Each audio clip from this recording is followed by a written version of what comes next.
নমস্কার বন্ধুরা, মামনির পাকশালায় অনেক অনেক স্বাগত। বাজারে নতুন শাপলা উঠতেই মাকে বললাম, চটজলদি একটু শাপলা ভাজা তৈরি করে ফেলো তো।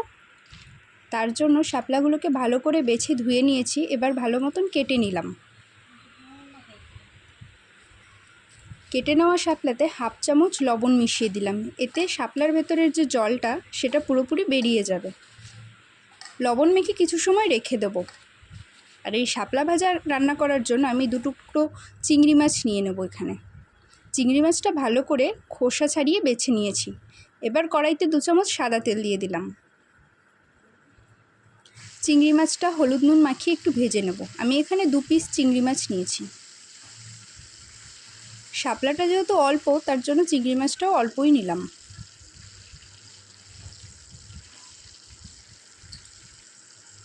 চিংড়ি মাছটা ভালো করে ভাজা হয়ে যাওয়ার পর তুলে নিয়েছি।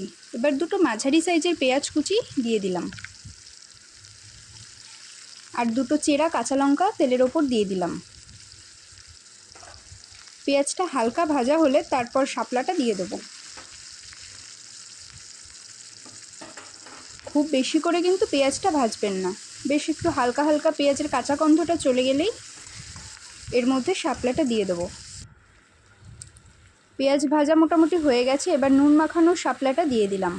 দেখুন, শাপলা কিন্তু এবার অন্যরকম লাগছে। কিছু সময় রেখে দেওয়ার পর যে জলটা বেরোবে, শাপলাটা সেই জল চিপড়ে চিপড়ে কড়াইতে আমরা দিয়ে দেবো। এবার ভালো মতো নাড়াচাড়া করে নিলাম।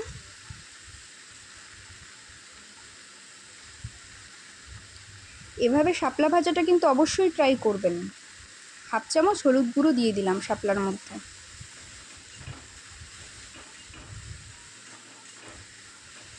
এই শাপলা ভাজা একবার খেলে কিন্তু বারবার খেতে চাইবেন। বাড়ির সকলকেও খাইয়ে দেখবেন, সবাই আপনার প্রশংসায় পঞ্চমুখ হয়ে যাবে। এবার ভেজে রাখা চিংড়ি মাছটা একটু শিলনোড়ায় থেতো করে নিলাম। এই থেতো চিংড়িটা শাপলা ভাজার মধ্যে দিয়ে দিলাম। আর একটু শাপলাটা ভাজা হবে, ততক্ষণ নাড়াচাড়া করে নেব। দেখুন, আমাদের শাপলা কিন্তু মোটামুটি রেডি হয়ে গেছে।